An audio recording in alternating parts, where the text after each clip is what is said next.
নমস্কার, আমি তরুণ ঘোষ। আপনারা তো সবাই জেনে গেছেন 9 তারিখে একটা সিক্রেট ডিল এগ্রিমেন্ট হচ্ছে। সেটা হচ্ছে আপনাদের প্রথম আলোয় কাগজে বেরিয়েছে, আমাদের এখানে Times of India, India today আমাদের এখানে একটা সেই সংক্রান্ত খবর করেছে। খবরটা হচ্ছে একটা সিক্রেট ডিল হচ্ছে, নন ডিসক্লোজার এগ্রিমেন্ট।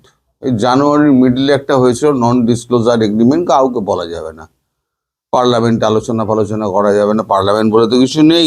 উনি সব এখন এই নন ডিসক্লোজার এগ্রিমেন্ট নিয়ে এখন কাউকে কোনো প্রশ্ন করা যাবে না, কোনো প্রশ্ন করো না, কোনো জবাব চেয়েও না।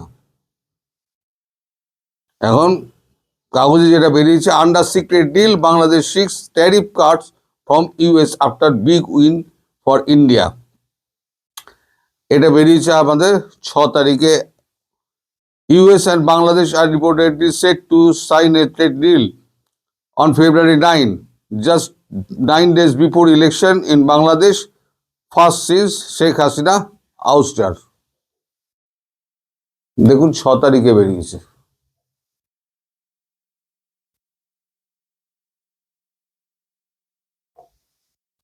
তো আমি এটার বাংলা করেছি, তাতে লিখছে, বাংলাদেশের সাধারণ নির্বাচনে মাত্র কয়েকদিন বাকি, দেশটির মনে হচ্ছে অন্যত্র নজর সরিয়ে নিচ্ছে মার্কিন যুক্তরাষ্ট্রের সঙ্গে একটি বাণিজ্য চুক্তি নিশ্চিত করার দিকে। বাংলাদেশের নির্বাচনে মাত্র 9 দিন আগে ফেব্রুয়ারির উভয় দেশ একটি বাণিজ্য চুক্তি স্বাক্ষর করতে চলেছে বলে জানা গেছে। দেশটির বাণিজ্য সচিব মাহবুবুর রহমান স্বাক্ষরের তারিখ নিশ্চিত করেছেন বলে জানা গিয়েছে, যেটা হচ্ছে 9 তারিখ। তবে যে বিষয়টি সকলের ভ্রু কুঁচকে গেছে তা হলো চুক্তির গোপনীয়তা। দেশের শীর্ষস্থানীয় দৈনিক প্রথম আলোর মতে এই চুক্তির শর্তাবলী অজানা রয়ে গেছে এবং দেশটির সবকিছু গোপন রাখার জন্য মার্কিন যুক্তরাষ্ট্রের সাথে একটি নন ডিসক্লোজার চুক্তি NDA স্বাক্ষর করেছে। আরও প্রশ্ন উত্থাপন করে যে বাণিজ্য চুক্তিটি এখন এক সময় চূড়ান্ত করা হয়েছে যখন বাংলাদেশে একটি অন্তর্বর্তীকালীন সরকার নিয়ন্ত্রণে রয়েছে এবং 12ই ফেব্রুয়ারি নতুন নির্বাচন অনুষ্ঠিত হওয়ার কথা। বাণিজ্য চুক্তি স্বাক্ষরের মাত্র কয়েকদিন পরেই মোহাম্মদ ইউনূসের নেতৃত্বাধীন সময়কাল শেষ হয়ে যাবে, ফলে গোপন চুক্তির বাস্তবায়ন দেখার আসল দায়িত্ব পরবর্তী সরকারের ওপরে বর্তাবে। ভারত ও আমেরিকার মধ্যে বাণিজ্য চুক্তি স্বাক্ষরের মাত্র 1 সপ্তাহ পরে এই চুক্তি চূড়ান্ত হতে চলেছে, যার অধীনে ভারতীয় আমদানির ওপরে 18% শুল্কে নামিয়ে আনা হয়েছিল।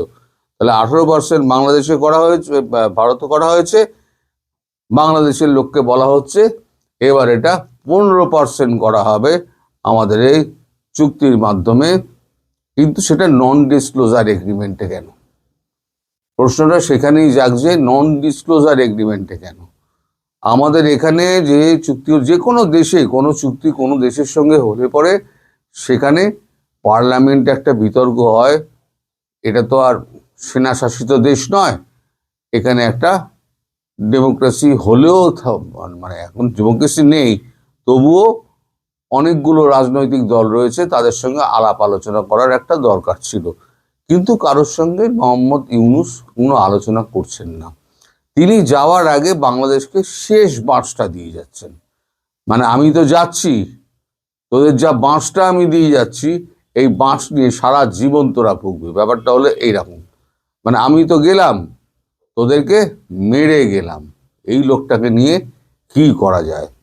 এখন এই যে নন ডিসক্লোজার এগ্রিমেন্ট সম্পর্কে আমরা যতটুকু জানতে পেরেছি, তাতে যেটা থাকছে, তাতে প্রথম হচ্ছে বাংলাদেশ 15% নামিয়ে আনবে কি আনবে না US বাংলাদেশের ট্যারিফ, সেটা নিয়ে কোনো রকম নিশ্চয়তা কিন্তু US দেয়নি। কিন্তু US-কে বাংলাদেশ একটা উপহারের ডালি সাজিয়ে দিয়েছে। উপহারের ডালিতে কি কি রয়েছে? রয়েছে চীন থেকে কোনো রকম অস্ত্রশস্ত্র, যন্ত্রাদি ইত্যাদি, প্লেন, তারপর সমরাস্ত্র, কিচ্ছু কেনা যাবে না। যা কিনতে হবে সমস্ত US থেকে কিনতে হবে এবং যে দামে বলবে সেই দামে কিনতে হবে। দ্বিতীয় হচ্ছে গুণগত মান পরীক্ষা। সব দেশই একটা গুণগত মান পরীক্ষা করে, যে মাল আসবে তার উপরে বা ইউএসএ থেকে যে মাল আসবে তার গুণগত মাল কোনো পরীক্ষা করার কোনো ব্যবস্থা করা হবে না। তৃতীয় হচ্ছে, বাংলাদেশকে যে মাল পাঠানো হবে সেই মালের দাম ট্যাক্স শুদ্ধ 15 দিনের মধ্যে তা মিটিয়ে দিতে হবে, অথবা 15 দিনের আগে যে টাকা জমা করলে তবে সেই মাল মানে আমেরিকা দেবে। এবং প্রতি মাসে একটা নির্দিষ্ট বেঁধে দেওয়া হয়েছে যে এত পরিমাণ মাল নিতে হবে। এখন বর্তমানে ইউএসের সঙ্গে বাংলাদেশের যে মানে ব্যবসাটা চলে সেটা হচ্ছে, বাংলাদেশ আমদানি করে ইউএস থেকে $9 বিলিয়ন এবং রপ্তানি করে $2 বিলিয়ন। তার মধ্যে ম্যাক্সিমামটা হচ্ছে গিয়ে আপনার ওই জামা কাপড়, পোশাক শিল্প। এখন পোশাক শিল্পের তো দফা রফা হয়ে গিয়েছে। এখন এই যে ডিলগুলো হয় না, এই ডিলগুলো কিন্তু এত তাড়াতাড়ি হয় না। আমাদের দেশের ডিলটা দেখুন, আগস্ট থেকে টানাটানি হচ্ছে, এখনো পর্যন্ত ডিল হবে বলে বলছে। মার্চের মিডলে হয়তো ডিল হলেও হতে পারে, যে খবরটা আমি দুপুরবেলা করলাম, মার্চের মিডল হয়ে যেতে পারে। ইউরোপিয়ান ইউনিয়নের সঙ্গে গিয়ে আমাদের ঝপ করে ডিল হয়ে গেল। বহুদিন ধরে আলোচনা চলছে, আলোচনা হতে হতে হতে হতে তার এর আগে একবার উর্সুলা ফ্যান ডার লেয়েন এসেছিলেন একবার ভারতবর্ষে, তখন ওই ডিল নিয়েই কথাবার্তা হয়েছিল মোদির সঙ্গে এবং আমাদের বাণিজ্য মন্ত্রীর সঙ্গে। তো এইগুলো বহুদিন ধরে আলোচনা হয়, কিন্তু কোনো কিছু গোপন থাকে না, যা থাকে সরকার সামনে দেশের মানুষের সামনে তা উপস্থিত করে। কারণ টাকাটা দেবে কে? টাকাটা দেবে দেশের মানুষ। এখন যে চুক্তিটা কেন করছে, এক হচ্ছে ভারতের থেকে আমার ট্যারিফ নিচে সেটা একটা দেখানো, যেটা বাস্তবে হবে না। আর দ্বিতীয় হচ্ছে, এই ডিপ স্টেটকে ধরে আমাকে এবার বার করো, আমি তোমাদের বাকিটুকু দিয়ে দিলাম, যতটুকু যা দেওয়ার দেশটাকে আমি তোমার হাতে বেছে দিলাম, সমস্ত কিছু তুমি কন্ট্রোল করো, আমি এখান থেকে আমাকে তুলে নিয়ে যাও, আমি এখান থেকে সেফ এক্সিট চাইছি। কারণ যদি নির্বাচন হয় তাহলে মোহাম্মদ ইউনূসের কোনো ক্ষমতা থাকবে না। তিনি এবার বসে বসে কি ঘন্টা বাজাবেন না, তিনি এখান দিয়ে কাটবেন। সেই কাটার পথটা যাতে ইউএস করে দেয় তার জন্য একটা গোপন ডিল করা হচ্ছে। এইবার পরবর্তী সরকার এসে বুঝবে সে কার্যকর করতে পারবে কি পারবে না, তার পক্ষে কতটা সম্ভব হবে কতটা সম্ভব হবে না। এখন এই যে আপনার ধরে নিলাম তর্কের খাতিরে 3% কমে গেল, 15% হলো।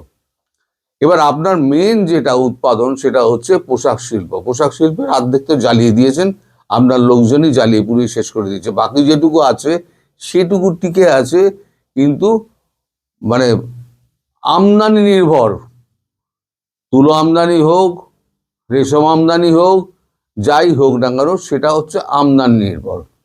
এবার হচ্ছে আপনার সমস্ত এই যে বন্দরগুলো ভারতবর্ষের সব তো স্থলবন্দর বন্ধ করে দিয়েছে, আপনাকে জাহাজে করে পাঠাতে হবে। এবার 10টা জিনিস একসঙ্গে হলে তবে তো হারমোনাইজ হয়। সব অনেক জিনিস 100টা হতে পারে, 50টা হতে পারে, সব জিনিস একত্র করলে এর মধ্যে যেমন আমদানি আছে, রপ্তানি আছে, ভাড়া রয়েছে, তারপরে তার ট্যাক্স রয়েছে, হাজার জিনিস রয়েছে। এই সমস্ত করে এই যে 3% কমানোর জন্য মোহাম্মদ ইউনূস যে 3% দেখানোর জন্য করছেন, সেটা দেখা যাবে আলটিমেটলি 30% হয়ে যাচ্ছে। তাহলে বাংলাদেশের পোশাকটা আমেরিকাতে চলবে কি করে? যেখানে ভারত 18% এখনো পর্যন্ত ঠিক আছে, 18%-এ ভারত যদি পাঠিয়ে দেয় তাহলে পরে সেখানে 30% ট্যারিফ দিয়ে হবে কি করে? তারপর ভারত থেকে তো তুলো পাবে না, ভারত থেকে রেশম পাবে না, তাহলে পরে কোথা থেকে আনবে? সেও একটা খরচা। সব মিলিয়ে একটা অবাস্তব একটা ডিল সাইন করে বাংলাদেশটাকে একেবারে আমেরিকার হাতে সঁপে দিয়ে, বলা যায় আমেরিকার কলোনি করে দিয়ে ইউনূস এখন বিদায় নেওয়ার চেষ্টা করছে। এই মানুষটিকে আপনারা আটকান। যদিও ভোট উনি করে যেতে পারেন, তাহলে এই মানুষটি কিন্তু দেশ থেকে বার হতে আপনারা দেবেন না। এটা আপনাদের দায়িত্ব। এই মানুষটিকে ধরে এই মানুষটিকে জেলবন্দি করে রাখার দায়িত্ব কিন্তু বাংলাদেশের সাধারণ মানুষের। কারণ আপনাদের রক্ত বিক্রি করে দিয়েছে এই মোহাম্মদ ইউনূস। মোহাম্মদ ইউনূসকে যদি আপনারা ছেড়ে দেন, জানবেন আপনাদের কপালে অশেষ দুর্গতি আছে। যতক্ষণ মোহাম্মদ ইউনূস সিআই এর এজেন্ট আপনাদের হাতে রয়েছে, ততক্ষণ আপনারা আর্ম টুইস্ট করতে পারবেন, বাংলাদেশে আর্ম টুইস্ট করতে পারবেন। কারণ সিআই এর একমাত্র এজেন্ট হচ্ছে ইউনূস। ইউনূসকে দিয়ে সমস্ত কিছু বলানো যাবে এবং ইউএস এর মুখোশ খুলে যাবে। সুতরাং ইউএস এর মুখোশ যদি খুলতে হয়, তাহলে একমাত্র বাংলাদেশের মানুষ পারে। ইউনূসকে আটকে দিন, ইউনূসকে আটকে দিয়ে ওকে জেলে ভরুন আগে। তারপরেতে পরবর্তী সরকারের কাজ হবে তারপর বিচার প্রক্রিয়া শুরু করা এবং ইউনূসকে দিয়ে স্বীকারোক্তি আদায় করা কি কি তুমি নন ডিসক্লোজার এগ্রিমেন্টে তুমি দিয়েছো। গাড়ি থেকে আরম্ভ করে সাধারণ পণ্য যা কিছু আসবে সমস্ত ইউএস থেকে আসবে, অন্য কোনো জায়গা থেকে আসবে না। এইটা আপনাদের ঘাড়ে যে একটা বোঝা চাপিয়ে দেওয়া হচ্ছে, ইউএস এর যে রেট, সেই রেট আপনাদেরকে যে বোঝা চাপিয়ে দেওয়া হচ্ছে, সেই বোঝা কিন্তু আপনারা বইতে পারবেন না। আপনারা কুঁজো হয়ে যাবেন। আপনারা খুব অল্প বয়সে আপনারা বৃদ্ধ হয়ে যাবেন।